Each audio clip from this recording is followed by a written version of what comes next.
Join me now to weigh in, representing Texas's 4th Congressional District, Congressman Pat Fallon. Congressman, thank you so much for joining me. So, Congressman, obviously a lot to chew on here, but first I guess I'll start off with the State Department's focus on pronoun days when we have Americans still stuck in Afghanistan. When I saw that pop up on social media yesterday, I thought it was just like a meme or a joke, and then I went directly to the State Department's official Twitter account, and unfortunately it was not a joke.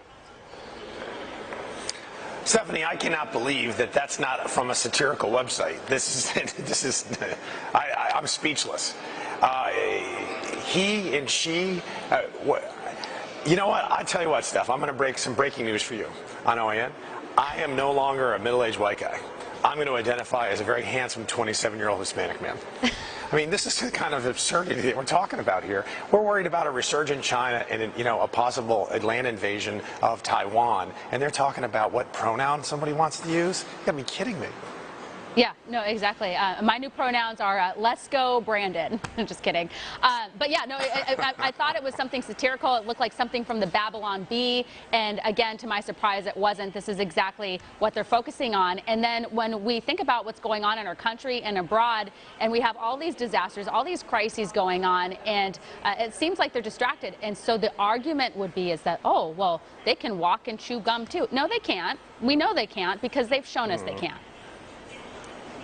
And this is what happens when you surround yourself with just a bunch of woke ideologues instead of people that can actually functionally have experience in, I don't know, let's say foreign policy if you're working in the State Department. We just met yesterday with the British Defense Council, and there's some serious issues going on. I mean, what's the world going to look like in 20 or 30 years?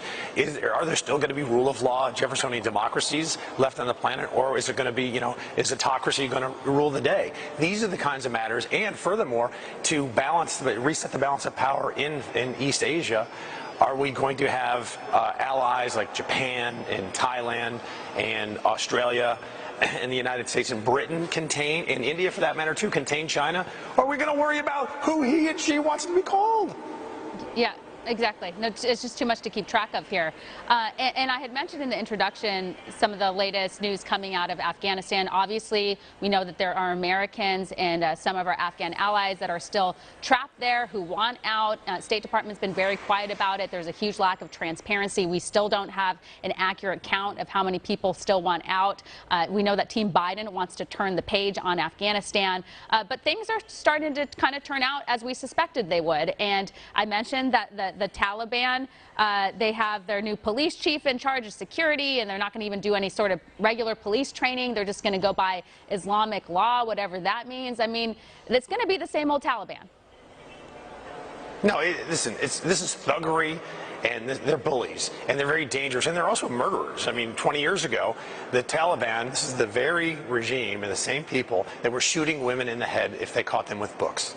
And now they're going to be the newer general Taliban, and this administration, the Biden administration, is talking about giving them tens, if not hundreds of millions of dollars in quote-unquote humanitarian aid, which they will simply use for currency and power. We've seen that in Somalia and some other third world tin pot dictatorships where they use that to hold their people to account and make sure that they don't cause them too much trouble. But the Taliban is very good at agitating, and they're very good at war.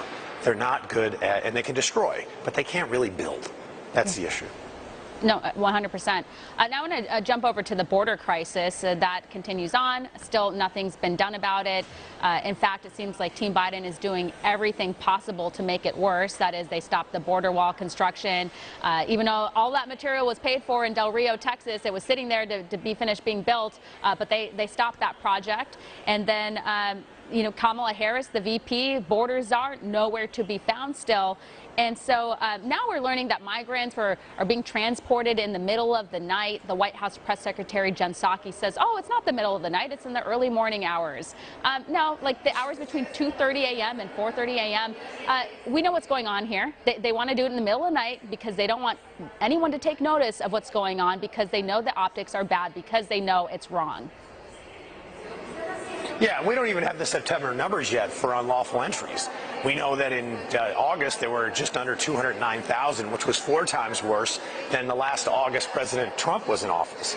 There's been 6 months in a row of over 170,000 illegal crossings. That's the first time that's ever happened in history.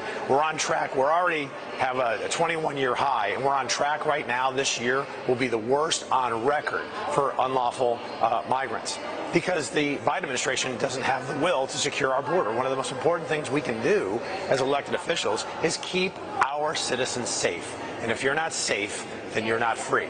And Joe Biden just does not have the will to secure the border. He's abdicating his responsibility to the Mexican drug cartels. Yeah. And then Senator Ted Cruz, he took the initiative to introduce new legislation. It's called the Stop the Surge Act.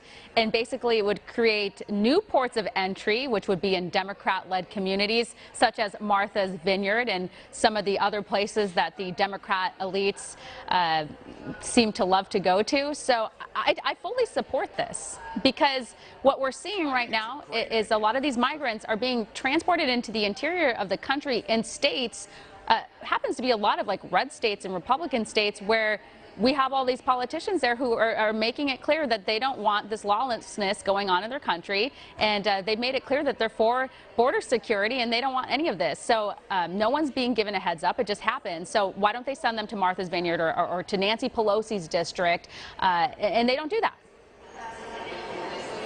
Well, Stephanie, I think I'm going to, in fact, I'm going to, again, more breaking news, I'm going to amend Senator Cruz's bill, and I think we should add Malibu to that destination, Hollywood as well, and Upper East Side of Manhattan, Martha's Vineyard, Nantucket, Cape Cod. These are wonderful places for the migrants to go and, you know, explore America if they are so inclined, because we're running out of places in red states to put them. I think that's, the Democrats talk a lot about equity. I think that's very equitable.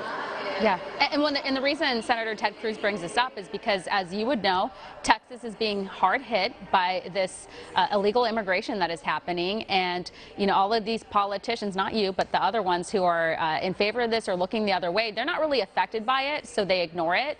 But there are some serious consequences to what's happening, and you think of all the residents who are innocent in this, who are farmers and people along the border.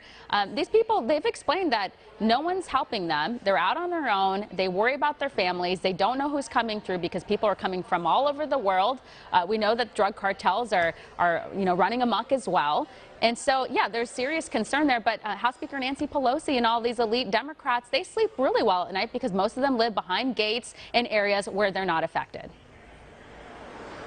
Joe Biden has made every state a border state, not just Texas and Arizona and New Mexico, California, but we're all border states now because he's been flying almost 2 million people into the interior of the country. And this is what's so frightening. And you mentioned the drug cartel, Steph. 10,459 pounds of fentanyl has already been seized this year alone. It's such a powerful drug. That's enough to kill about 2.4 billion people, or every single American 7 times over. The seizures on fentanyl, on cocaine, and methamphetamine has exploded because almost half of our border agents are changing diapers and administering COVID tests, and they're leaving the border, you know, that much more of it unguarded, and the cartels are cashing in. Their GDP, the Mexican drug cartel's GDP, is estimated to be somewhere between 15 and 50 billion, with a B, $billion a year. We have nation states in NATO that have GDPs that are similar. Estonia, Lithuania, Latvia, they come to mind.